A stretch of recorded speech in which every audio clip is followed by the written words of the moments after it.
Okay, everyone, welcome back to another episode of the Dirty Old Podcast with familiar faces now, obviously Gav and myself, Coops. We've got Danny Boy back on again for a second appearance because he loved it so much. And actually, we wanted him back on as well because he gives some good insights into different ways of seeing the game.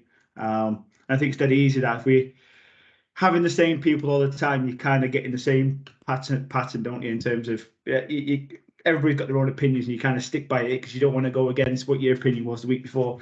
So apologies first and foremost to everybody that listens. We haven't done one for a couple of weeks, and it's just one of them things. Life gets in the way. We get a bit busy and one thing or another. But we're back. And how are we doing first and foremost, chaps? Yeah, all good.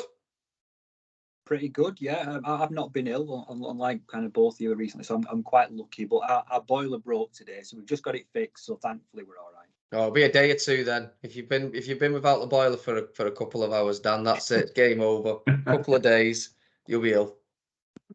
Yeah, well, I mean, there's saw some news on a tangent. Some people, is it over in Sheffield or something like that, they've had no heating for like 3 or 4 days or something because they've had a big flood and whatnot, and crazy times. But look, we're not on about people's living situations, not on this podcast anyway. We're on about the mighty Salford City. We haven't spoken from, we go back to the last podcast we did, we was previewing the Carlisle game, which was nearly a month ago. So yeah, it seems like I only thought we hadn't done a podcast for like 2 weeks, but obviously it's longer than that. So 19th of November we played Carlisle, and I remember it like it was yesterday for all the wrong reasons. But we'll quickly go through it. 4-1 defeat.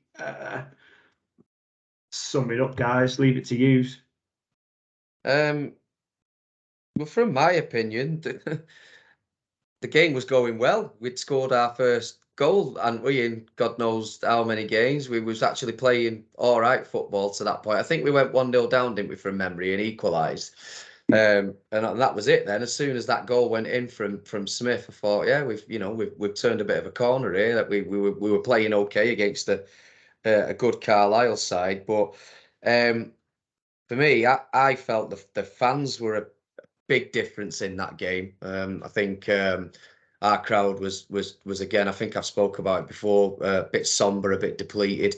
Even after scoring the goal, I thought we quickly quietened up, which was a bit of a worry, and they were making a bit of a racket and didn't stop singing. But it picked them up, and I think as soon as they scored the second goal from memory, I don't know, it was like the lads just depleted on the pitch, like they just didn't want to get back in the game. And Carlisle, again, from memory, it was quite a while ago, but they kicked on then. Deserved the 3 points, I think, with the performance that they put in. But I mean, looking at the stats, again, we had 63% of the ball. Again, a common tale. We like to keep it, but 14 shots on goal. So you could see that. I think some of the things that they were working on were coming into play in the attacking front, but obviously they must have forgot to defend that week, or do any defensive drills, because, like I said, I don't know, every shot on target that Carlisle seemed to have troubled us or went in. 6 on target, 4 of them went in the back of the net. So but for me, I don't know. I was in the north stand for that game, and we were sat near Karen. I was talking to Karen about it, and I'm not a fan of bigging the away crowd up. I don't like doing it, but I actually thought that they were excellent. The Carlisle fans, like I said, even when we did have spells in the game when we looked good, and when we got the equaliser, they didn't stop. Bullied the stewards, forced their way to the front, were banging on the hoardings, making lots of noise. Right or wrong, that's down to the stewards to sort out. And I actually picked that up with Karen about it. I said, can't we stop that? And she was like, no, it's like stage 2 then. The priority is just to stop the fans from getting on the pitch, which they didn't do, because I think 2 or 3 got on anyway, but that's another story. But like I said, I thought the fans were the difference for me. Got the players going and kicked on from there without dragging that on too much. No, that's great points. I mean, Danny, can you understand why You know, I think from about 10 minutes left, sort of around the 80th minute, maybe a little bit before. I mean, droves of fans were walking out. Can you understand why people? I'm not saying you might walk out or you wouldn't walk out, but can you understand why people did walk out at that moment? Yeah, because on the very odd occasion, I have done the same thing. Because when I think I've seen all the bag of tricks that we've got, I think, well, you know, if it's an entertainment thing or it's kind of something to study and analyse, I've got nothing left to learn. You know, 3 goals down without however long to go. So I do get it. But the one thing I'd love to point out is I was so impressed that I think it was about the 3rd minute from, I know it's going back nearly 3-4 weeks. I think we conceded in about the 3rd minute. And I thought, you know, we're in bad form. Heads are going to go down. And for me, they didn't. No. Not in that first half. Absolutely not. And there was more I saw in that first half that got me going than I'd seen for about 2 months. So that's really why I kind of particularly, I was gutted that there wasn't a podcast, you know, I was because there's so much to say about that. I know there's a lot of games to get through.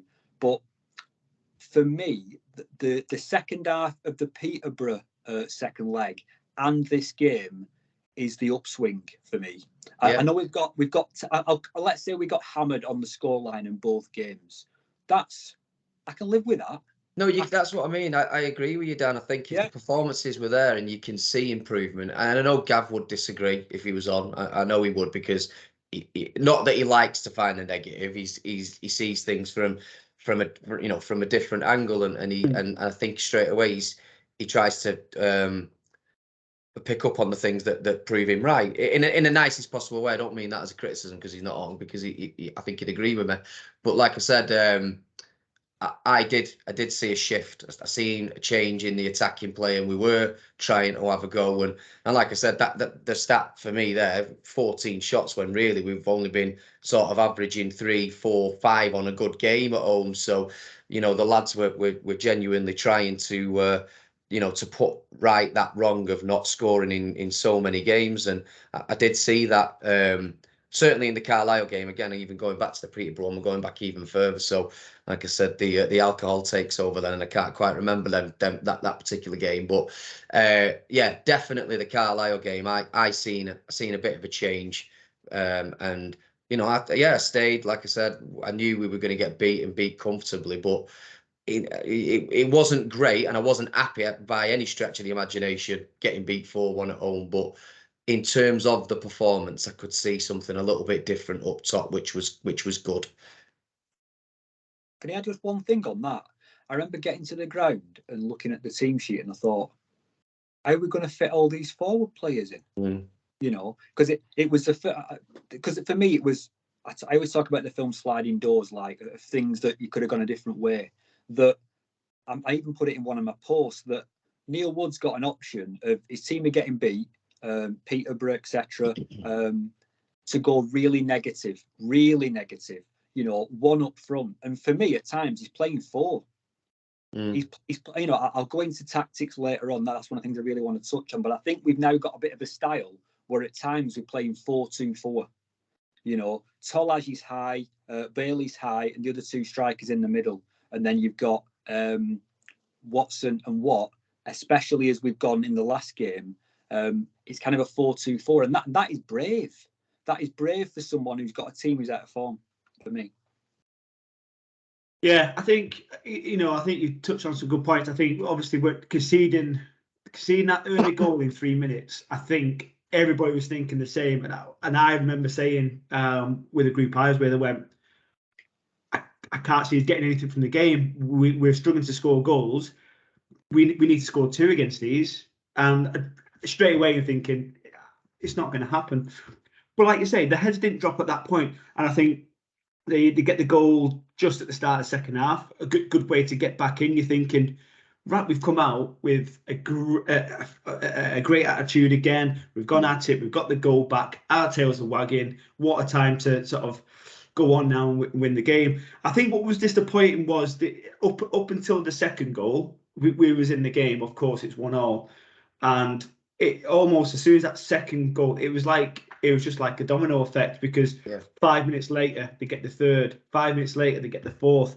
And I think the reason why people walked is because there was 3 goals at a time when you're thinking, we're in this game and we can win this. It almost in 10 minutes, it kind of just absolutely went.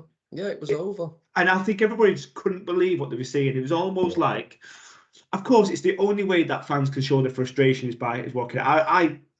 I'll be honest, I walked out, but the only reason why I walked out is because the person who I get a lift with, he was pretty much running out. You've got to go. Yeah, you've got to go. And there's 3 of us left, and we're kind of going, because normally, a game before, if 20 minutes from time and it's not, it's not the best of watching, I just go for a pint and try and keep me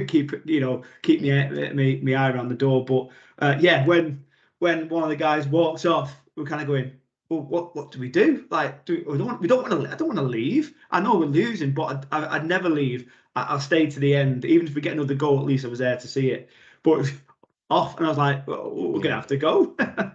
So I could understand why people. It was like we've just said there, domino effect. They just switched off. I don't know what it was. It happened as soon as they. I don't know. It must have just deflated us so much. The fact that we'd worked hard to get back in the game, and they went and scored, and like you said, 5 minutes later and 5 minutes later again. I just think, literally all the good work that we'd done had just absolutely just gone right out the window in that 10-15 minute spell, which was frustrating, and I can understand the fans' frustration, and it carried on a long run of bad form. But yeah, talking about tactics and the way that they'd set up, and I just felt there was something different, and I can't, I don't applaud Neil Wood in everything he's done this season, but he was certainly trying to do the right thing, and the fans were asking for more shots and obviously goals, and that was what you could see he was trying to do. Yeah, we only got 1 goal, but you could just, for me, I could just feel it. It was something was a bit different upfield, which was good. Well, I think this comes on to what you just was mentioning there, Danny, about a 4-2-4. I mean, 4-2-4, 4-2-3-1, fairly similar. I mean, look at the Carlisle game, seemed to set up a little bit different, but then going into the Bradford and the Papa John's and into the Gillingham game combined, we seemed to go with a 4-2-3-1, which obviously Smith was up top, Hendry was in behind. We've had many conversations about Hendry maybe not being our number 9, but look at the times when he has come deep, he's maybe scored a goal or he's set somebody up. And he can also then, when in transition, he can drop in that hole where he's played, or he can play at the side of Smith, making a 2. So it is a 4-2-4 type formation, but Hendry's dropping in the hole to make the 4-2-3-1. Which is between, I totally agree, Yeah, and look, we made changes for the Papa John's, Bradford have made changes, but still, a result of 1-0 against a team who, equally in the league are fighting for playoffs was a brilliant result. And again, away at Gillingham, okay, I'm skipping through, but I'm trying to maybe generalise both games and talk about both games. We go to Gillingham away, expected to win because they scored 6 goals all season, second from bottom. And if we hadn't won that game, I don't know where we would have gone. But interesting enough is we spoke about Tolaj before. We can go into the results, but the results are there to see. Everybody knows the results, but let's pick up on a few points. We spoke about Tolaj in previous podcasts, that maybe is he good enough? What does he add to the team? But he has started the last 2. Did he start against Carlisle as well? But he has featured in the last 2 wins as well, and obviously got on the score sheet against Bradford. So is he starting to find his feet? Are we playing a formation that suits him? Can I take that? Yeah, of course you can, Dan. Honestly, Tolaj for me, when I saw him in his sub appearances when he first joined, as a kind of Mark Hughes back to goal hold up striker, forget it, absolutely forget it. He looked like he had a pair of trainers and he was on an ice rink. He could never stay on his feet. He wasn't big enough to hold off a big defender. Putting him wide, and what his patented move is that I'm seeing now is like a little body roll. he's letting the ball, because he's on the right wing, isn't he? Kind of right wing. So he's letting the ball come across his body. He's either feeding a through ball in or that goal he scored. That's what he's doing now. He's not getting in the physical tussles, and he's got good skill, and he can hit a pass. He's probably our second best passer in the front four when McElhenney's not around for me. Yeah, I think obviously that was his goal he scored against Bradford, wasn't it? Where you know he's come inside off the wing if you like. He's opened up space and he can hit a ball. You know, I mean, should the keeper have done better? Possibly, but he didn't, and he still scored. And I think a lot, and I think I mentioned a couple of podcasts ago when we talked about Tolaj. You know, we were expecting. At that point, he wasn't playing well, but we're expecting a lad to come into a team where he's not playing many minutes, and you expect him to do something. You know, players need a good amount of time to start gelling with the players. Gelling in training is one thing, but on match day when it matters, you've got the crowd there and they're getting on your back a little bit. It's a little bit different, and I'm glad that hopefully, you know, because we need everybody to sing on the same hymn sheet. You know, if he's playing for Salford City, we should still get behind him. And again, it's like the King story about getting behind King and stuff. You know, the representing that we've got to get behind them, because otherwise they're just not going to want to play for us. But interesting enough, in that Papa John's, we was outpossessed, 38% possession, and it seems to be when we don't dominate possession, we seem to win games. And I don't know. Is that we playing a little bit more direct, or potentially? I mean, I don't know. I can't really assess the Bradford game because there was so many changes on both sides. So I think in the league that score line, that possession, that would be a different story. I think Neil Wood sets up a bit different in the Papa John's and kind of says to the lads, do what you feel is happening in the game, if that makes sense. You know, when we've not got the ball, drop in, don't go running for it, you know, or chasing it down. When you've got the ball, work on what we've done. And again, I'll keep alluding to shots. We had again that game 11 shots on goal. So obviously, like I said, you know, I don't want to sound like a broken record, but I think for the last few weeks that's obviously been the emphasis, is try and get your shots off. I think he mentioned it in the Gillingham interview as well. After the game, he's trying to encourage it a bit more. He knows the lads have got technique and skill, and I think he said it before. We see it all the time in training, and they just hadn't been doing it prior to the last 3 games. And tactics and setup, I don't want to go two balls deep into, you know what I mean, about the Bradford game, because I don't know. It's totally different to the league. But I agree with you. I think giving Tolaj more game time is a confidence booster for him. The goal will certainly help, and hopefully, he gets a bit more or a few more minutes on the pitch, because I agree the positional change for him has been better, because I don't think he's good enough up top, if that makes sense. I think, and as an attacking midfielder or someone who can pick that final pass, yeah, absolutely. But yeah, time will tell. I think you're right. I think as any football fan, you're quick to get on someone's back when you see a bad performance or a couple of negative passes, or you lose the ball a few times. And I think he's been the victim of that over the last couple of appearances. But yeah, can't really pick a fault with him on the Bradford game, and he deserved the goal. Can I just mention one other thing about the Bradford game? Yeah. I found it interesting that, again, I've not noted down the team sheet, but I don't think, even though it was a rotated team in ways and they played a bit differently, there was no Galbraith again. So even in a rotate, for me, Galbraith now is, I think he had a good run, as in he had a lot of appearances, you know, sometimes in midfield, sometimes as the number 10, sometimes as a right back hybrid, whatever. I think Neil Woods thought, I've given you enough and it's not working. We're not playing well. And even if he's not going to put him in a rotated team, I think Galbraith potentially could be going back. I don't know. You know, when it comes to the end of the loan period, but one thing I wanted to talk about was why we have a bit less possession.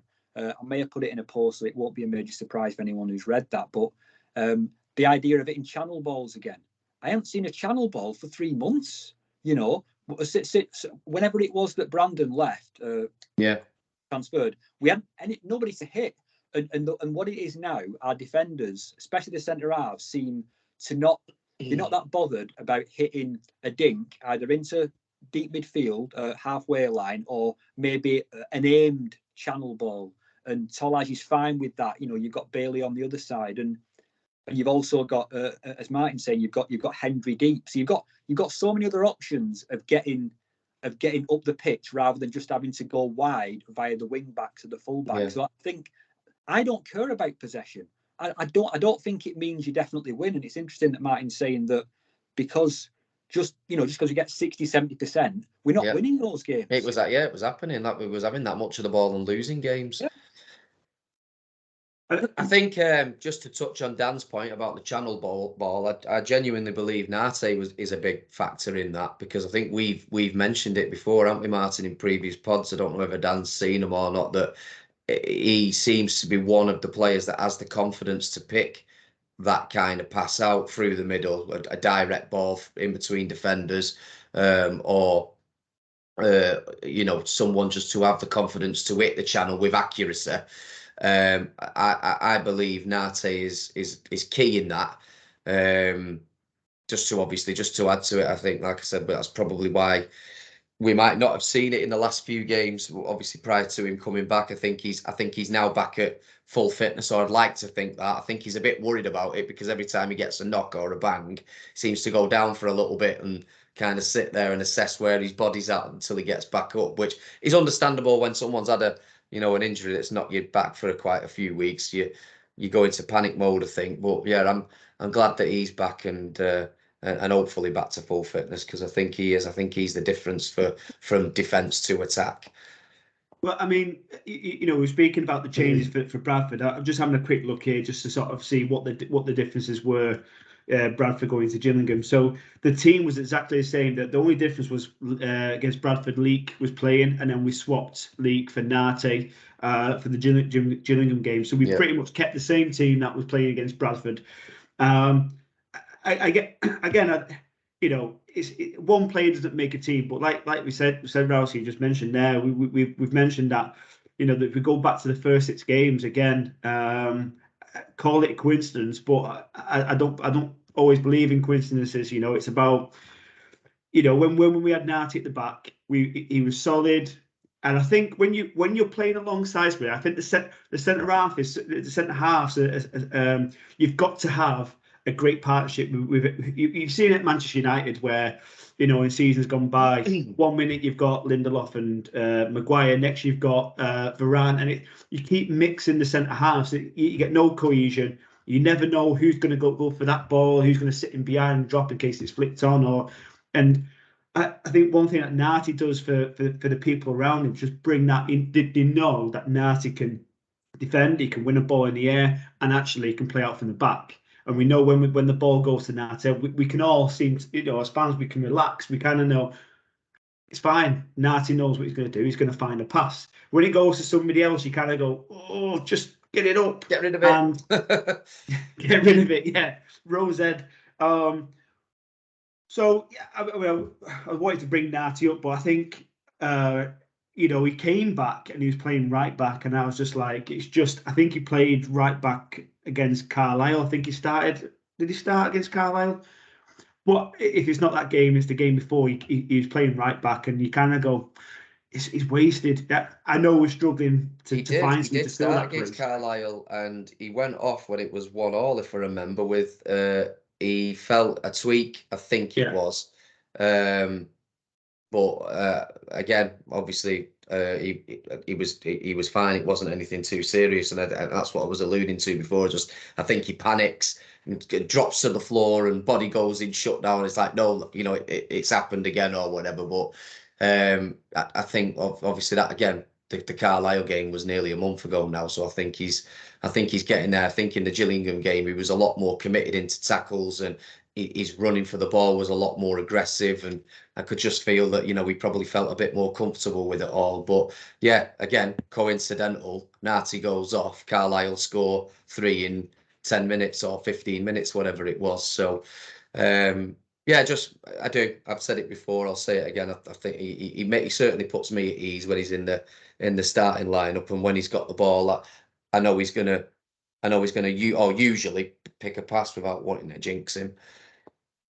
Do you think it's worth criticising the recruitment side of the club that our possibly more solid defender and definitely our best passing defender was a trialist? I know, yeah, it's a strange one, isn't it? You're right, yeah. He's like the fans signing, weren't it? Because I think if you remember the game, like we were all singing for him, weren't we? You know, and I think he was. Was he something like that? Yeah.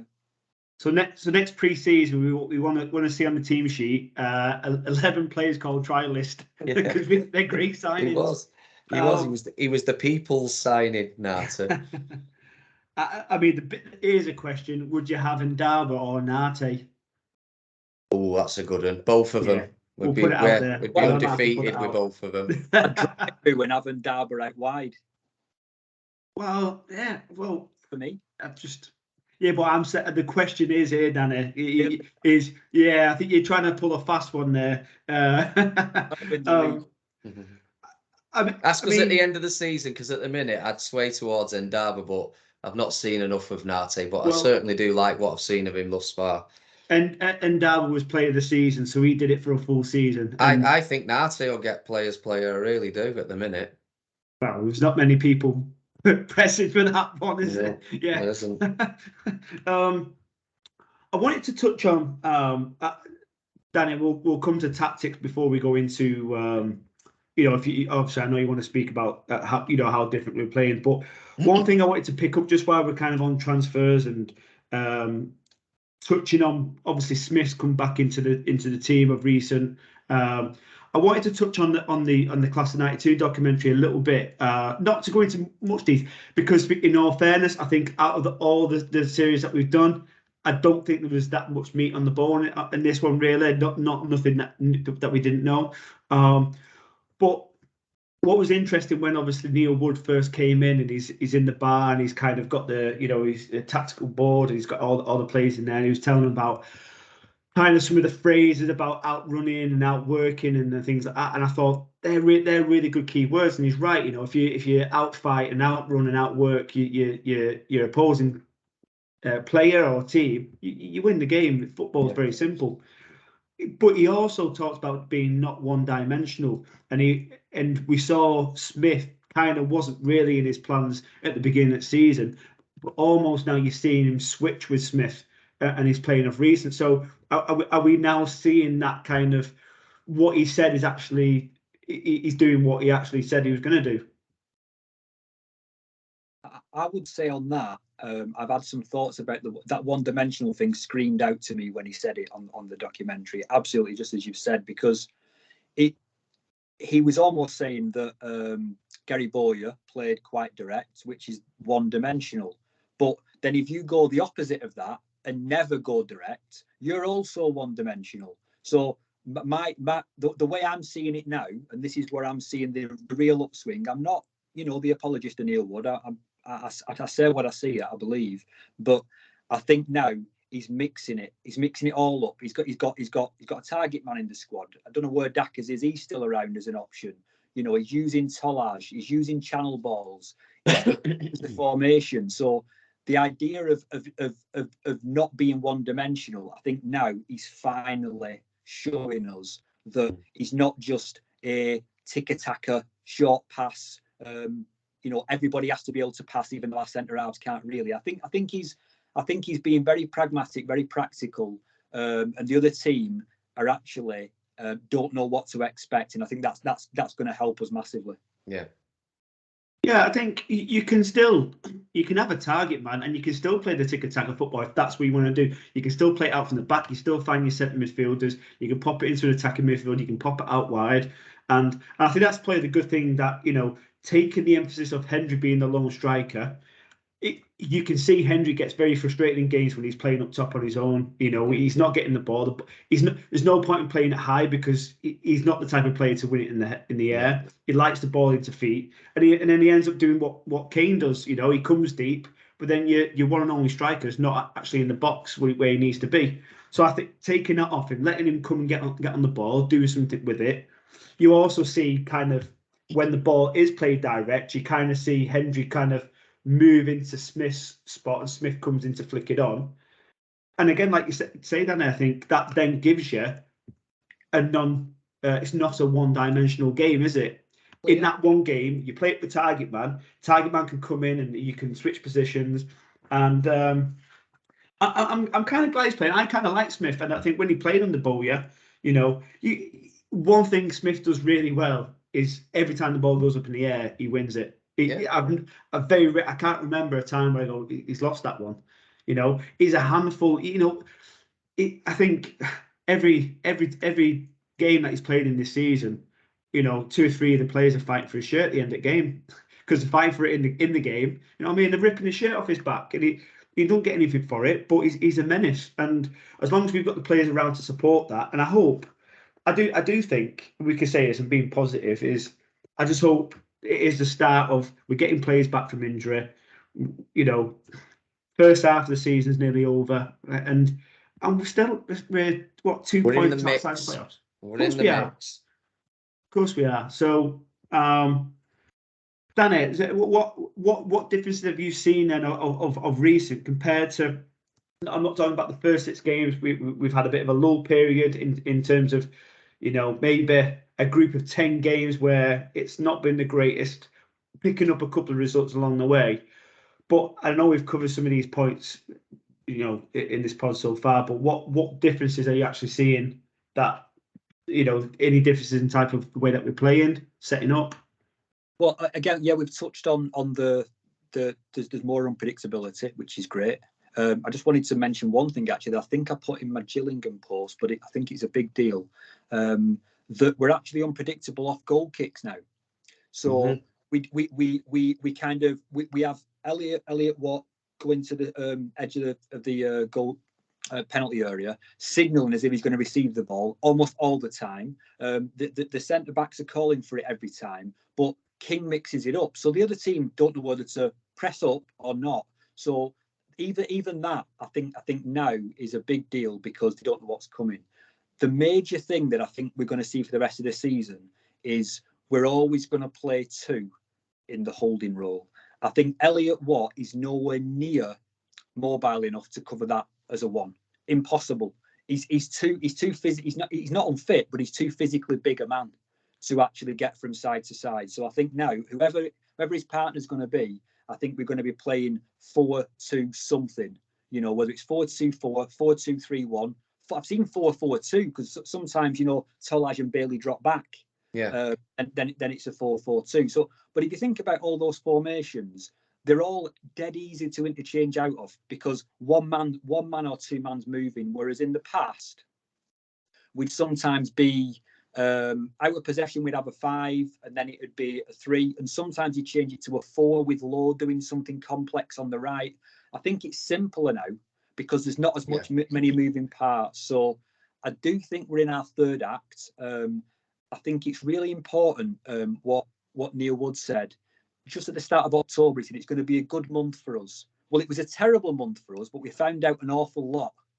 I think we found out a lot. Maybe he's found out Galbraith isn't up to it or can't be used in our system, and he's now found something he can use. Luke Bolton is potentially not going to be used as an attacking player anymore. If Tolaj is going to take that front role in front of him, they're just going to stick him at right back until maybe Lowe can come back in. So I think we found out an awful lot quite early in the season, and we could potentially make a run. But tactically, I think we are pressing harder, we're pressing more energetically, and we're pressing further up. Something even on my first podcast a month ago, I said we weren't doing. We're now doing that. And all of that together makes us a much harder proposition for anyone to play. So I do think there's a chance of things going well on Saturday. So, I mean, something I wanted to cover there is sort of ties in a little bit is, football is about opinions, and life as a football fan is a roller coaster. You have up days, you have bad days. When you win, you're on cloud nine. You're walking out the stadium. The world's great. There's no bad things in the world. We're jolly. We're laughing with our mates. When we lose, it's kind of like the end of the world. It's like, oh my god. And obviously, mixed opinions on Neil Wood. We spoke about it before on the pod. It's no secret. We've kind of gone. Is he out of his depth? But the more that I'm seeing of recent and adapting his play when it's not going right, and I think a lot of times Rousey said this as well. A lot of his post-match interviews, he is saying the right things. I don't think he's just generally just saying the things because that's what we want to hear. Yeah. I think there has been games where we have played quite well, but we're just not taking chances, and we've had chances, we're just not taking them, and that's been the difference. But I think I go back to the documentary, the outrun, the outfight, the outrun, outfight, and what was the other one? Outrun, outfight. The other one, anyway. Outwork. He's trying to outwork, yeah, correct. So I think he's trying to put that philosophy across to his players. You'd hope that the players would buy into that straight away. I don't think all the players have bought into it straight away, but I think that's more the reason why we need to make sure, not for our own sanity and the fact that owners keep switching managers. That's why we have to keep the manager at the end of the season, give him a couple of transfer windows, and if the players that aren't buying into his philosophy, the outrun, outfight, and outwork, and all this, then they need to go, and it doesn't matter who they are. And then he needs to sit down with Casper and Scholes, who are now doing the recruitment, and say, these are the type of players I want. Players that, forget bringing in a Ronaldo or something. These are the three attributes that they need to buy into before anything else. Yeah. And yeah, I believe Nicky Butt made. I've seen him, not clicked the link, but he was kind of he did like some sort of like an audio about obviously stepping into that CEO role and things, and I think he mentioned something that we're looking at bringing in a couple of players in January. So where do we need to strengthen? I mean, I know the obvious one, but I'm putting it out to you guys. I mean, I think obviously prior to the last couple of games and bagging 3 against Gillingham, although Gillingham was struggling, it depends how the next couple of weeks go for me. I feel like we've turned a bit of a corner, and I hope that's true. And I hope we put in a good performance on Saturday against a good Walsall. Let's have it right. I think they're in form as well. So it'd be a good game. It'd be an interesting game. Up top, obviously, I think is the one where everybody's wanting to see something and wanting to see a superstar come in. Someone that can stick the ball in the net and replace Brandon's goals from earlier in the season. But yeah, I think the next couple of weeks will be interesting, I think, because if we genuinely have found a bit of rhythm, found a bit of form, found a style of play and a system that works for us, I think you might find that he doesn't sign a striker and he strengthens somewhere else. Right back's been no mystery. Shepherd keeps having setback after setback. I don't know how far Lowe's off recovery, because again, we spoke about it, the club are absolutely awful at communicating with the fans about injuries and stuff. But yeah, you might find that there's a right or a left back comes in or what. But it's a tricky one. I would like to see a striker and give the lads a run for the money up there. But yeah, I'm not too sure is the honest answer. I don't know about you, Dan. Well, one thing I've been toying with for a few months really is who in our team would another team desperately want? And when I thought of that, at the moment, I would say Nartey is mine, and maybe our flavour of this part of the season. He's someone that we can't do without. He goes off and we concede a shed load of goals within minutes. We fall apart. When he was out of the team, we were playing shocking. So he's a bit of a linchpin. So I'm sure he's probably already been looked at with the clubs. But everyone else, King is probably an above-average goalkeeper, I would say, apart from his kicking. But I don't think there's people battering down our doors for our players. So I think anything's up for grabs. But as Anthony was saying, the first one that came to me was right back. Yeah. To be able to plug someone in there who hopefully has a good Ironman not injured record, that would be absolutely great, because then you don't have to start doing clever things there like Neil Wood, I felt, had to do and got a lot of criticism for. But sometimes he had to play somebody there. Didn't always work. So there's probably about 9 places up for grabs in my team. No, there is. I would throw Callum Hendry in that bracket of good players. I feel a bit sorry for him the way this season's panned out. I think he's been very, very frustrated, and I think for me, when he gets the ball, he's one of the players like Nartey that can make something happen. He's very, very quick. He's very intelligent. Off the ball, I think he makes some brilliant runs. And I've said it before.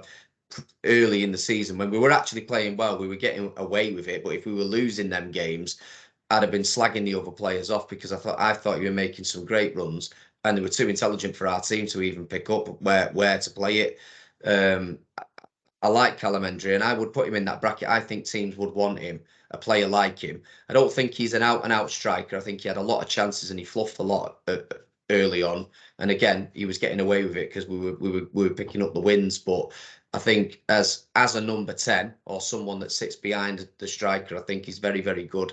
So I would put him in that bracket of good players. But yeah, I think going back, we've not had a solid right back since Wiseman, in my opinion. We've had good right backs. I think Shepherd is a very, very good right back, but I think since Wiseman, someone that doesn't pick up injuries, does his job week in, week out, nothing pretty, good at putting the ball in the box. That for me is what you want, and we haven't had that for what? How long did he go now? 3 seasons ago, was it? Maybe 4. His last season was when we got promoted, wasn't it? I think so. So was it 3 or 4, isn't it? Something. So yeah, not that we've been desperate for someone in that position, but the people that we've had in there aren't right backs or are injury prone. Yeah, and I think I suppose the question mark is hopefully not, but when Sheps does come back, is when people have been out for so long, and you can see visibly looking at some of his vlogs, he's been a bit distressed in certain throughout his rehabilitation, where he's had his setbacks, and I can only imagine how hard that must be. But it's when he comes back, what's his mentality going to be like? Is it always going to be on his mind? Is it going to affect his game? So I'd like to see definitely a right back who's a proper out and out right back. Lowe's been fantastic since he's moved in there, and I'm not knocking that, but I think when you're going to have Lowe and Shepherd's come back, who are both coming back from injuries, who've been out for a while, more so Shepherd, and I think we need somebody in really to sort of to take that place, make it their own, and for Sheps and Lowe to go, you need to try and get back in the team. And that adds depth and strength and that competition for places. I also think, and again, I think we mentioned before, I'm not trying to sort of oust him out or make him out to be the weak link, but I think, not just my opinion, of sitting around fans in the North Stand and watching Torre down the left, where I would agree with you. He's not had his strongest season. I think the last few weeks he's been a lot better going forward. But we've said it before. His balls into the box. He probably 1 on 10. 1 in 10's probably on the money. So I love him to bits, and he's been brilliant for us. And like I said, the last couple of games I have actually seen a different Torre. I think he has been a lot better. But yeah, you're right. They might be looking at that as a position. Well, I mean, obviously we've got Burko. I just think if we're looking at getting promotion, I'm not knocking Burko, and when he's played, he's done a good job. But I think we need to. It's about strengthening the team.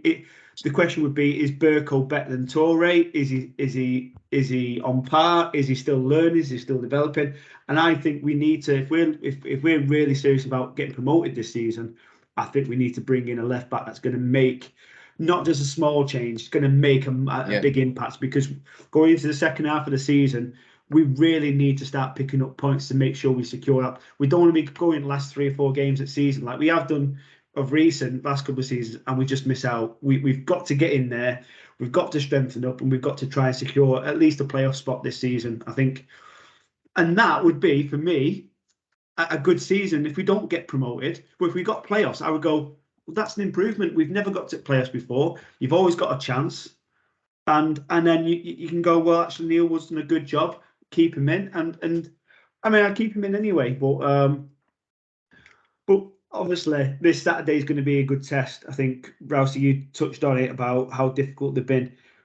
They're in the form table. In the last 10 games, they're second in the form. And if you look at the last 5 games, the top of the form table. So these are a team that are really at it. The form's been better at home, but it's fairly decent away, but it's a lot better at home. But the first question I have for this game is it going to be on? I know, yeah. Our pitch has been questionable at the best of times, hasn't it? So, have we got covers now? I hope we have. We had covers for the FA Cup game against Peterborough because obviously it was on TV and there's. I hope they've rented them out on long term. That's what I'm craving. Yeah, if we've got covers, it should be. Games should not be getting called off now because of a bad pitch in League Two. They shouldn't be, but yeah. I hope so. The times when we haven't covered is when there's been a lot of rain, and obviously I understand the reasons why in terms of getting that water off the sheets. You know, it's not just simple like tip it up and it all falls out the other end. But I think if we've got covers on that, that's definitely going to be helpful. I think from about 10 o'clock it starts to rise slightly above 0. So hopefully you're going to get a good sort of 5 hours of thawing out a little bit, and I think it's going to be high of 3 degrees max. So it should be okay. I hope it is, because it seems like I've not been to it, or I've not seen Salford play since Carlisle, so I'm chomping at the bit. But it's definitely going to be a tough game. We're 8th, they're 10th, they're a point behind us. They're 3 points out of the playoff, so they're certainly gonna come to win. They'll go for it. They will go for it 100%. They are, for me, one of the teams, if not the team, in form in the league at the minute. But I said it, and I'm going to stand by it. I genuinely do think that we've turned a corner. I think it'll be a good game, but yeah, I think we've got. I think we've found something. I think something's clicked. I see the way he spoke in the Gillingham game. He seemed really happy with the way everything fell into place. And I know it's only one game, and I don't want to get excited, but I don't know. The last couple of games I've seen a momentum shift in the way that they're playing, and I think at home we should have too much for anybody. But yeah, it'll be a good game. I think one thing that I've looked up that I think it's quite revealing. I looked at Gillingham before they'd played us. They'd played 3 completely separate formations in the games before they played us, because they weren't in good form. They were mixing it up. They were trying this. They were trying that. A little bit like what we were doing in our bad. Walsall 3-4-1-2. From what I've seen, all the way through this season, that they'll be well drilled. They know what they're doing. I think that's what I think before we sold Brandon, I think that's kind of what we were trying to play, 3-4-1-2 in some form or other. But what I'm looking at, going back to this last run of games just we covered in this podcast, it's like we're incrementally playing better for longer. So we played quite well for the first half, Carlisle. We played pretty well for longer than that against Bradford. We played well. I would say the second half was a lot better against Gillingham. They sat really deep in the first half, and it frustrated us because we couldn't break them down. They actually had, I think, the better attacking spells in the first half, which we kind of. I went to the Gillingham game and we were talking at half time, and we thought here we go again scenario. But yeah, again, like I said, just something clicked in the second half, and as soon as we scored, they had to come out at us then, because otherwise they were going to lose the game, and I think we capitalised on it. But yeah. Sorry, Dan, I didn't mean to cut you off then. I don't know where you were going with that, but I just feel that, yeah, you're right. We've had good spells for longer. Yeah, and that's hopefully a sign of things to come. And I just wanted to give Neil Wood again, I'm giving him loads of credit. He's going to love you today. He's going to. I know. Well, he's always watching, so he'll be loving this episode because Gav's not on. He is. There's something that I think, to his credit, look at two players who've barely been used in the last, I keep saying 2 months, it seems longer than that. Smith and Tolaj haven't really been used before this little run, but they've come in and they're not disengaged. You know, they're not kind of down in tools and thinking, oh, I hate the manager and etc. So he's kept everybody sweet, it seems. He's kept a togetherness, which is easy to forget about because these people haven't been doing the full job or been allowed to because of this manager, because he's not picked them. So they could have resented him, but they've come in. And I do think Tolaj has worked on his game. I really do.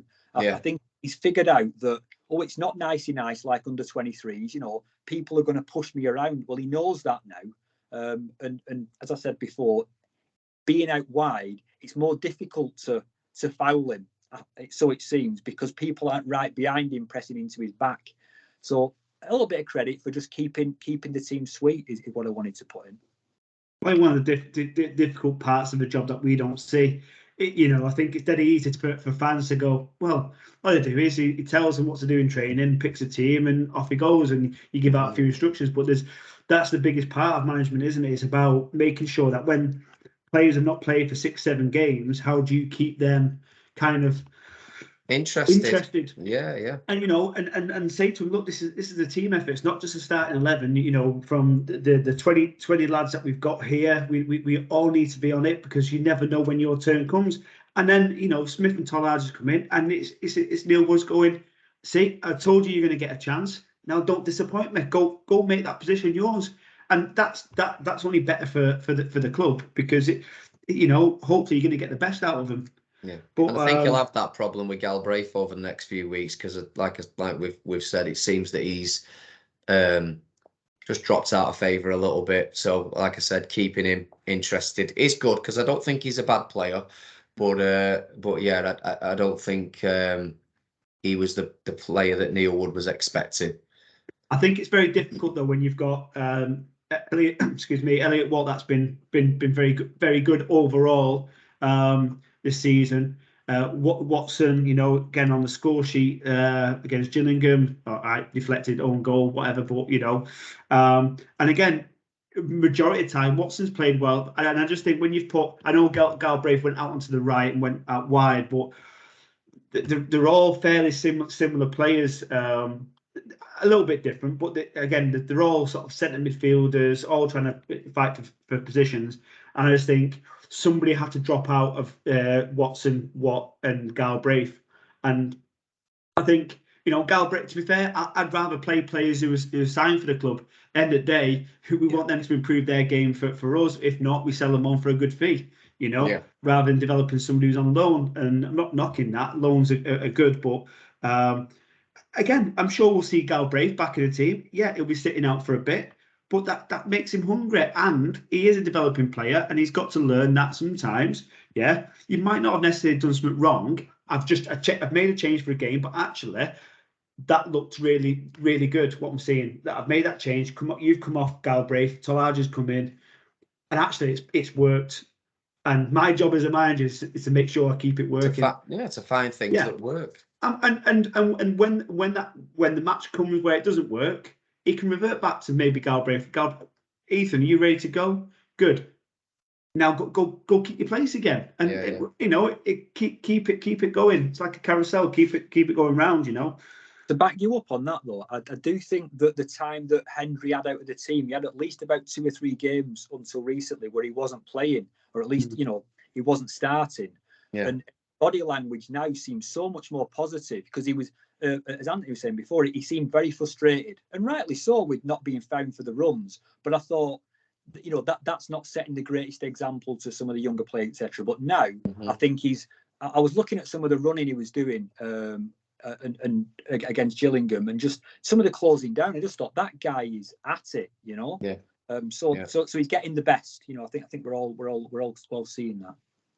So obviously, I think we. One play we need to, goes without saying. I always pick, I don't know why I do this part, because every time I go, oh, look out for this player, he scores. I said about in the Carlisle Don't do game. it then. I said about the Carlisle game. Dennis, who scored 2 against us. Don't do it. Oh, so, I've got to. I can't help it. It's on the tip of my tongue. Do it. He's going to We've do got it. obviously DJ Danny Johnson, haven't you, for Walsall, who's on loan from Mansfield. Scored quite a few goals. Mansfield are wishing they'd never let him go. But I think we need to keep him quiet. But if Nartey's at the back with Purcell, easy peasy, light work. Gents, it's that time of the night where we get your predictions just before you give them. Gav, he's just ringing me. 4-0 Gav, he says. 4-0 Salford. Good lad. Good lad. He always goes for a 4-0, doesn't he? Danny, being obviously our latest guest, we'll give you the free rein of going for the first prediction. 2-0 Salford, and I'm pretty confident with that. Good, like it. Rousey's going, yeah, I was going to go for that. But it's the easy. It's the not the sit on the fence win, but it's the one that most people go for. I think there's a goal in Walsall. I do. I think they'll score. Hopefully, we've already got a 2-0 lead. And it's right at the end, and it's a consolation. But I'm going to go 2-1. I think there's a goal in them, but I do think we'll win. But that only leaves me with one positive scoreline that I can give. So I'm not going to say we're going to score 3 goals because I'm not. Hey, you never know. You never know. Well, hey, I hope so, but I'm not deluded. So it only leaves me with a 1-0 win, doesn't it? Unless I go for a draw or a defeat. Unless you draw it, yeah. Yeah, but. Is a draw a bad result? Let me ask a question. Is a draw a bad result against Walsall? Not if we play well. Yeah. And I know that playing well doesn't get you up the league. It doesn't. But building on playing well and taking that forward, and the players feeling more confident in this new system. Because I mentioned in a post or two ago that I think he used that gap we didn't have a game with because we're out of the cup. I think he used it as a little bit of mini pre-season. They look so much better, well drilled against Gillingham than in the other games. That's where I think the momentum's coming from. With I know what to do now. It's more natural to me now, and that's what I'm feeling. I think a draw's a bad result. Yeah. In any walk of life, other than us playing well and us getting a stoppage time equaliser. I think that is the only way you'll get the fans walking out. Yeah, being happy with a draw. I think other than that, it's a bad result because we'll drop points. I'm a peculiar fan of it. Yeah, no, but I like it, and if I agree with you. If we play really, really well and it's a good draw, you come out thinking, yeah, fair enough. But the position we're in now, like we said earlier, we need to be keeping in that mix, and I think a draw will drop us 3 or 4 points out of it, and then we've got to win, and everybody else drop points. If we can keep the momentum, I think, like I said, I don't think that the supporters will be happy with anything other than a win, unless it's a really, really good performance. We've hit the bar, we've hit the post a number of times, we've done everything we possibly can, 2-1 behind, and we get a stoppage time equaliser. That'll be the only way for me that the fans will go, yeah, we've played well, we've done well today. Yeah, I don't think any fan would not accept, that's not the right word, but would appreciate drawing at home against anybody. I think certainly with Dan would. Dan take a draw. Well, but Dan fits into a fan that isn't like some others at Salford, where the expectation is we should be winning all the time at Salford City. That's thinking a little bit more methodically and going, well, actually, we play. Look, you got to look at the facts. The most informed team over 10 games. They've got a prolific goal scorer up front who's leading the line, and we are coming into a bit of our own form. But we've had a tough time of it. We're just about to get momentum. We haven't got the momentum quite yet. We're getting the momentum. It's building. I think it's building. Yeah, and so yeah, a draw wouldn't be the end of the world, but. And to your point, we've got to convert some of those draws. You've got to get to Christmas and be in the mix, and we are there. I think dropping a couple more own points not drops us out of the mix, just makes it more difficult, and you're running out of games to get back in that mix pre-Christmas. Do you know what I mean? So yeah, but look, we're going to smash them 2-1. No, that's not smashing them, but yeah, we're going to win. I take a 1-0. Take a 1-0, where it be. But gents, thanks very much for coming on tonight. It's seems like it's been too long, but Yeah, we keep it going. We keep it going. Hopefully, we come on next week, and it just gets. We can hopefully turn this podcast into the positive podcast it once was when it first launched. Maybe if we win on Saturday, maybe we just keep Gav off the podcast. Yeah, that's it. For the foreseeable. Maybe we'll do an Ethan Galbraith and send him on the bench for a bit. He's upset all the players. That's what it was. That's why we're on that bad spell. That's it. Don't worry, Neil. We've sacked Gav. He's off the podcast. Don't worry. Tell the lads. He's on the bench. No negativity on this podcast. Gents, thanks very much. Cheers, Danny. Cheers, Rousey. And cheers, lads. All I can say is good luck, the boys, at the weekend. Get us 3 points. Make us all happy. Yes. Big up your chest. Bless it. Cheers now. See you later, guys. All the best.